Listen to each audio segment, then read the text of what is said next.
کہ وہ ساروں کو اشتعال دے رہے تھے کہ چلو وہ ادھر چلے تو ادھر فلانے کنٹونمنٹ میں چلے، یعنی وہ لوگوں کو اشتعال دے رہے تھے۔ اور یہ جو آپ نے دیکھا ٹرک سے اترتے ہوئے نامعلوم یہ سفید کپڑوں میں، یہی لوگ جب میں جوڈیشل کمپلیکس میں میرا قتل کرنے کا پلان تھا، وہاں اسی طرح کے لوگ تھے، انہوں نے دوسرے کپڑے پہنے ہوئے تھے۔ ایک اور پلان انہوں نے کیا تھا مجھے یہاں قتل کرنے کا، تب بھی تھا کہ وہ ہمارے کپڑوں میں یہاں آئیں گے اور یہاں سے گولی چلائیں گے تاکہ ہمارے اوپر ہی ہو۔ جو ہوا ہے اب، یہ جو گولی چلی ہے، یہ گولی کس نے، یعنی کون ذمہ دار ہے اس کا؟ کیونکہ ہمارے میں تو کسی نے گولی نہیں چلائی۔ سو دیکھیں، یہ اس کے اوپر انویسٹیگیشن ہونی چاہیے، کیونکہ میں پھر سے کہتا ہوں، میں نے کبھی کسی قسم کا انتشار، میں نے کبھی کسی قسم کا وائلنس کی آج تک اپنی پارٹی کو اجازت نہیں دی، کیونکہ ہم وہ پارٹی ہیں جو کہ ہم آئین اور قانون کے بیچ میں الیکشن جیت کے آنا چاہتے ہیں۔ ہم کوئی اس طرح کے حربے نہیں استعمال کرنا چاہتے، یہ مافیا جو بنا ہوا ہے۔ لیکن انہوں نے، میں ذرا، مجھے جو خاص تکلیف ہوئی، جو عورتوں سے انہوں نے کیا، یعنی کون عورتوں سے اس طرح، یہ کیا یہ ہمارے ملک کی تہذیب ہے؟ یہ جب سے یہ امپورٹڈ حکومت آئی اور ان کے ہینڈلرز، یہ عورتوں کے اندر جس طرح ان کے اوپر خوف اور ہراساں پھیلاتے ہیں، یہ اس ملک کے اندر کبھی ہوا پہلے؟ کتنا خطرناک ہے۔ آپ مجھے بتائیں، فرانس کے اندر آپ دیکھیں کہ وہاں پولیس کھڑی ہوتی ہے سامنے، پروٹیسٹرز کھڑے ہو کے پیٹرول بم مار رہے ہوتے ہیں ان کے اوپر۔ کبھی کسی نے گولی چلائی ہے وہاں؟ کبھی کسی کے گھروں میں جا کے لوگوں کو اٹھایا، گرفتار کیا ہے وہ جب سامنے ہوتے ہیں؟ کبھی کبھی کوئی لائن کراس کرتا ہے وہاں، تب تو گرفتاری ہو جاتی ہے۔ گھروں میں چھاپے مارتے ہیں، آج سب کے گھروں میں چھاپے پڑ رہے ہیں، اور ساری لیڈرشپ اندر ڈال دی ہے جیل میں اس کے بہانے میں۔ اور پھر مجھے یہ ذرا سمجھائیں کہ ٹی وی کے اوپر کیسے ایک دم میڈیا پہ کلیپ ڈاؤن ہو گیا؟ جیسے ہی مجھے گرفتار کیا، سارے میڈیا پہ سینسرشپ، صرف ایک سرکاری ورژن چلا جا رہا تھا، اور وہ ہمیں پتہ کدھر سے آ رہا تھا، ہینڈلرز ان کا ورژن چل رہا تھا۔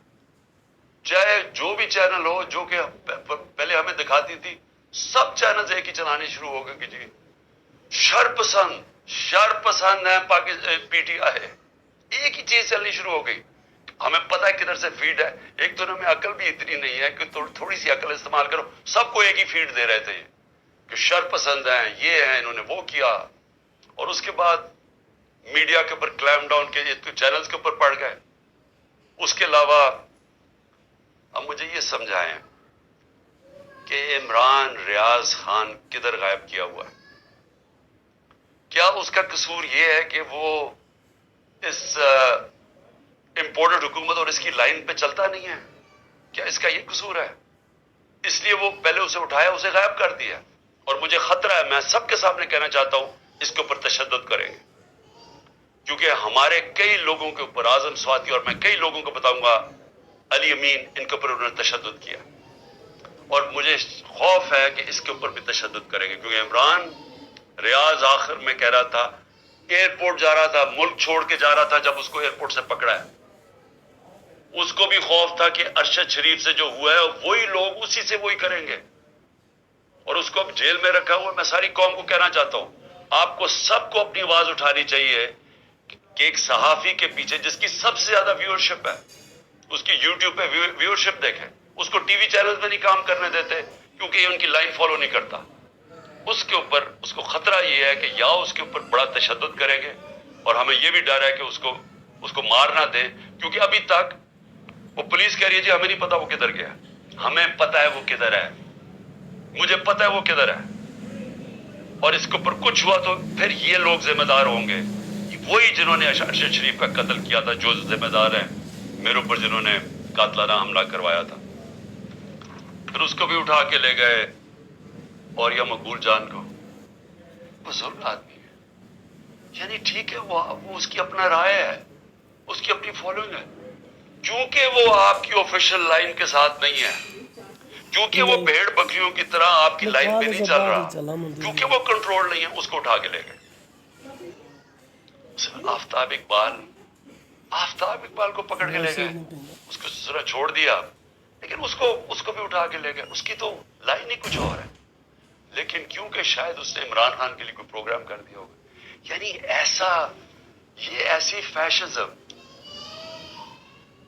مجھے تو یہ نہیں سمجھ آتی کہ یہ کون سے ملک میں، کس جمہوریت کے اندر یہ تماشے ہو رہے ہیں، یعنی جس طرح کا ظلم ہو رہا ہے۔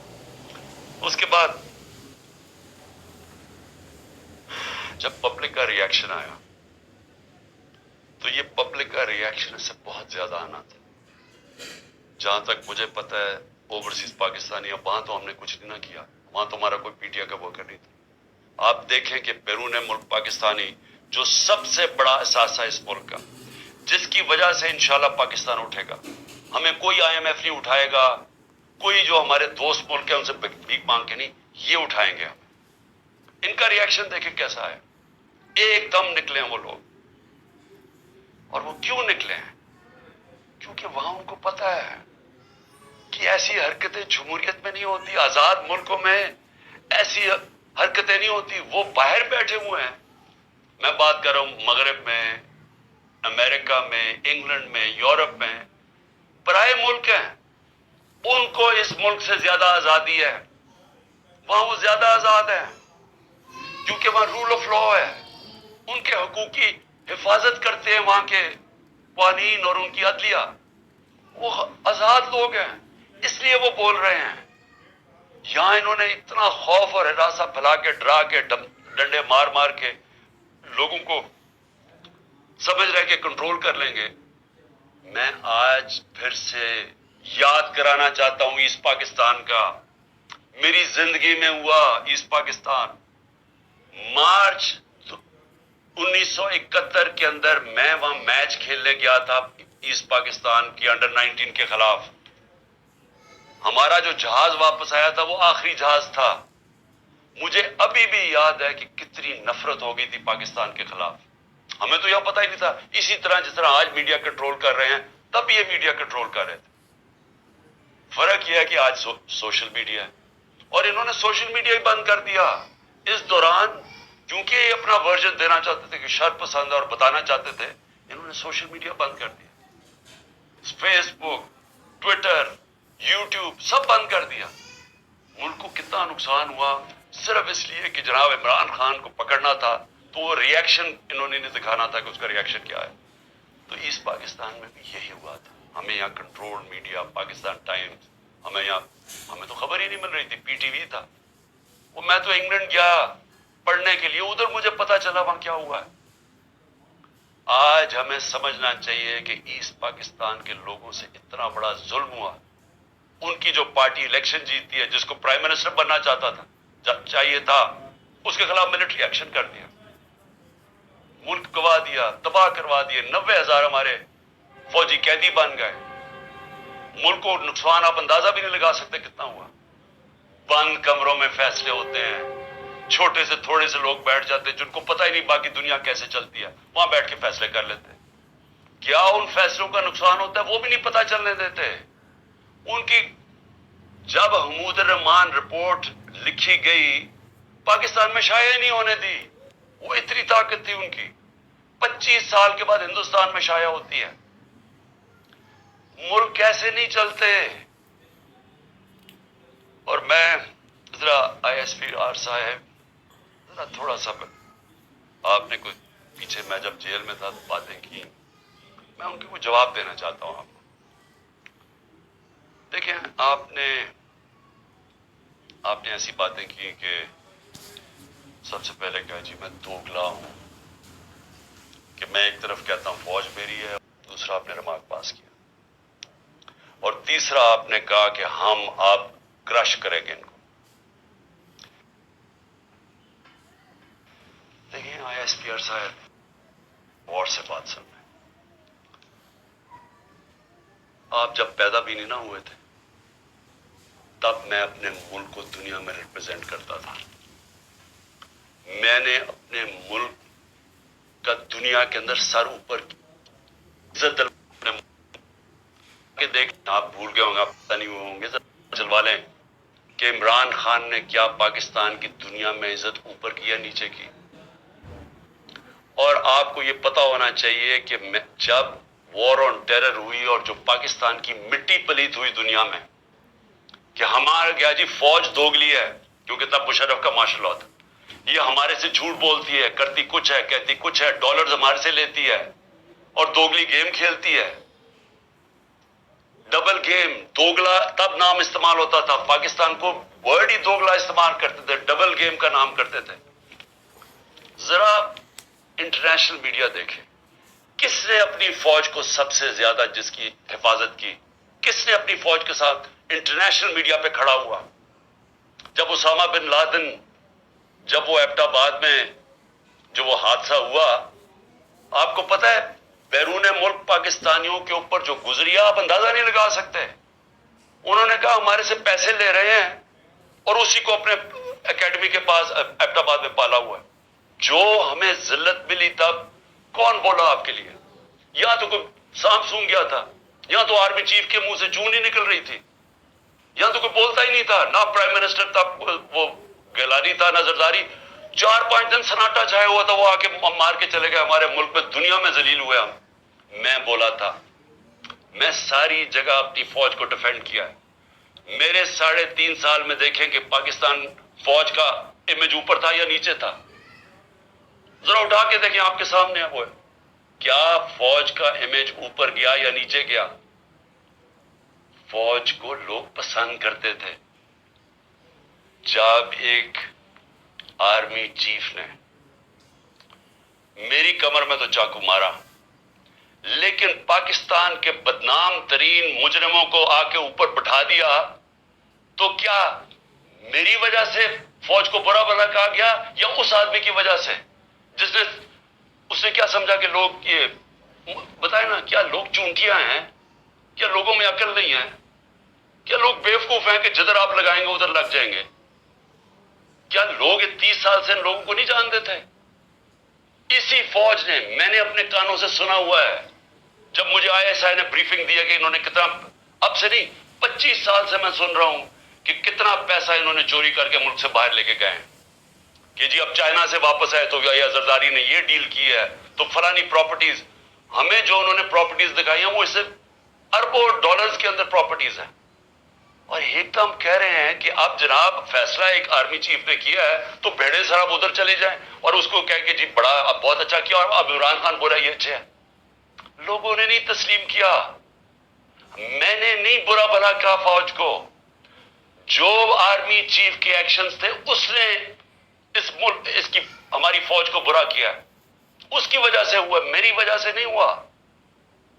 اور یہ کہنا کہ یہ قوم ایکسپٹ کر جائے ان لوگوں کو، کس نے میمو گیٹ کیا تھا؟ کیا حقانی نے جا کے امریکنوں کو نہیں کہا تھا جو کیس لگا تھا سپریم کورٹ میں کہ مجھے، انہوں نے کہا زرداری کہہ رہا ہے کہ مجھے میری فوج سے بچا لو، امریکنوں کو کہہ رہا ہے، یہ میں نے کہا تھا؟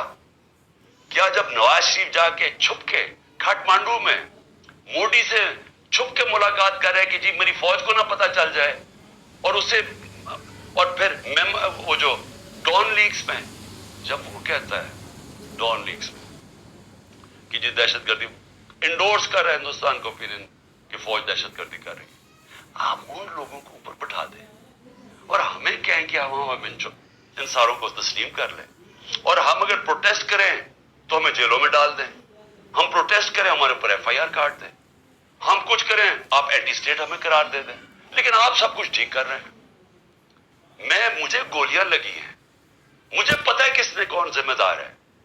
کیا مجھے ایکس پرائم منسٹر جو سب سے بڑی پارٹی کا ہیڈ، مجھے یہ حق نہیں ملا کہ میں اپنی FIR کٹوا سکوں؟ ISPR صاحب فرمان دے رہے ہیں کہ ہمارا تو بے بنیاد الزام لگایا گیا ہے۔ بھی آپ ہیں کون کہنے والے؟ یہ کس نے آپ کو رائٹ دیا ہے؟